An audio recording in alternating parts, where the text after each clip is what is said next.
So I thought I would share a few thoughts off the cuff on the whole situation following the assassination of Charlie Kirk.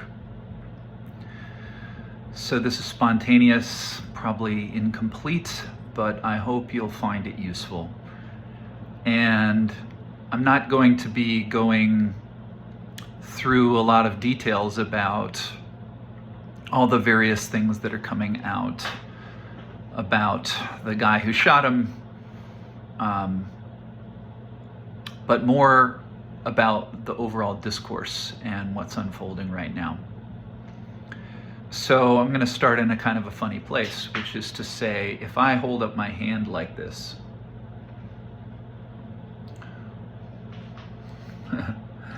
if I hold up my hand like this, I can see the palm of my hand. You cannot see the palm of my hand. Now, if I thought that truth was the totality of what I see, then the palm of my hand would be the truth and the back of my hand wouldn't be, right? Because I can't see it. However, if I was here with you and you also said to me, well, the truth is the totality of what I see, and I held up my hand, this for you would be the truth, and what's here, which you can't see, would not be true. But of course, the totality of what we see with our eyes is not all of the truth. I can feel my hand. If I reach over, I can touch and directly feel the back of my hand, and I know it's there. So what I'm proposing is, it's a little bit of a trick, perhaps, of the mind, but there's a way that we can look at anything and we can see there is another side to it. Or rather, we can't literally see that there's another side to it, but life experience might well tell us that every time we see the palms of our hands, that in fact the back of our hands also exist. And if we go to politics, we could say that a Republican, or we could say the Democrat, or we could say someone who's extremely to the right or extremely to the left, is a person who sees particular things and does not see other things.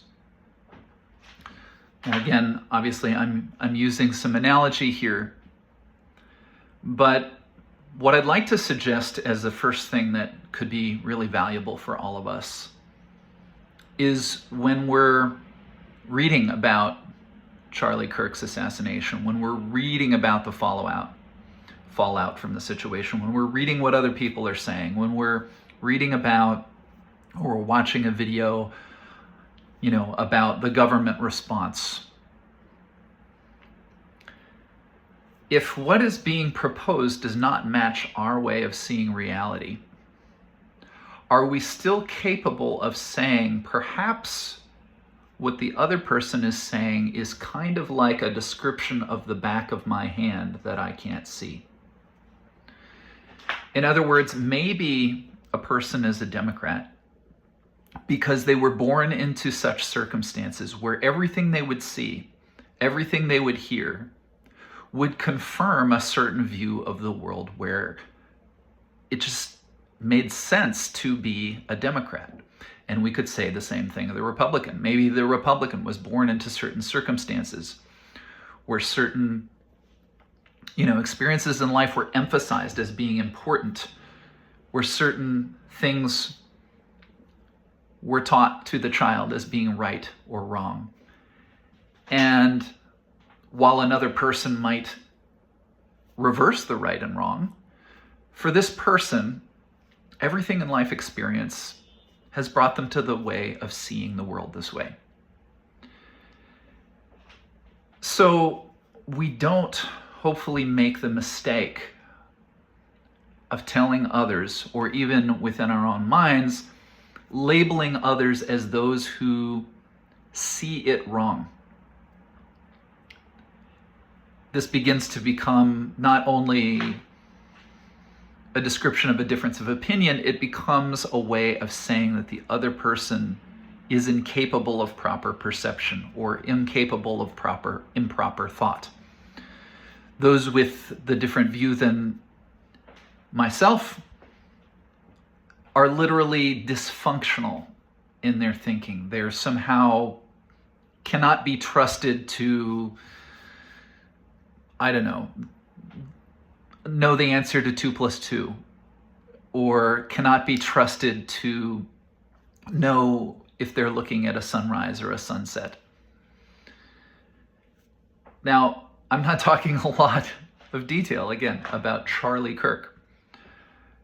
But what I'd like to suggest is that we're living in a world where many of us find it very difficult, very, very difficult to understand that when I see one side of things, that there actually is a completely valid and real other side to that same thing. This is not the same as saying that we all should agree. It's not even the same as saying we should agree to disagree. But it's more saying that we should expect that others view something differently than ourselves. And we should also, if we are humble to any degree, we should understand that what I see is not everything. It cannot be the whole truth. So if someone who does not share my view is attacking me, seems violent in their actions or their words, I may have a judgment about the way they are expressing. I may even have a fairly good assessment that danger is present for one reason or another.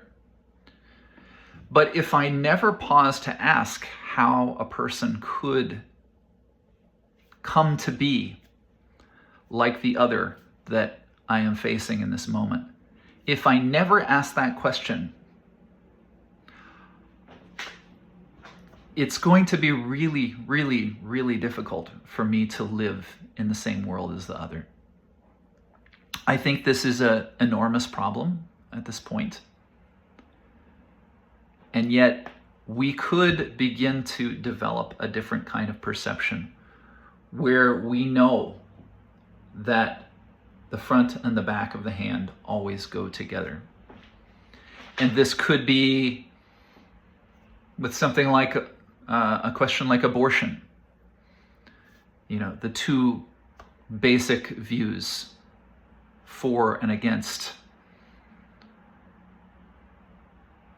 That there is a view that I hold that feels completely rational to me based on my experience, and yet I should assume that it is not a lack of rationality, it is not insanity that someone else could hold the direct opposite of view as myself.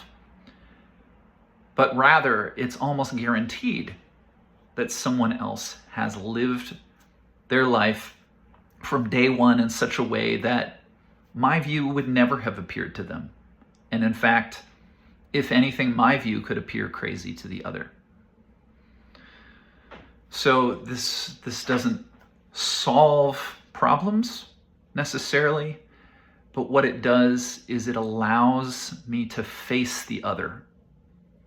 It might allow me to continue to breathe, feel my body, and be curious about the other. Of course, if the other is violent, is attacking me, this is a higher demand. But there are plenty of instances. You know, think of Martin Luther King and the whole nonviolent movement in the face of racial violence. There are instances of people who have forgiven the murderers of their own children. I recently wrote an article on Substack on the question of forgiveness, where if you're wondering what I'm talking about, you can look at that article for a couple examples of that. There's no simple way for us to all agree. There's no simple way for harmony to take place. However, I think we can move closer to it if we don't assume that anyone else is playing a wrong note.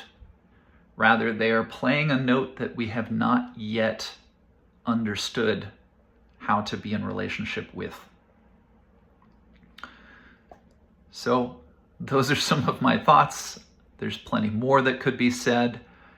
And obviously I haven't gone into details of what's coming out moment by moment in the news after the death of Charlie Kirk. But I'm hoping that some of this framing might be useful to some of you watching, if you've watched this far. And if you have any comments, I'd love to continue the conversation with you. So I'll end it here. Thanks for listening.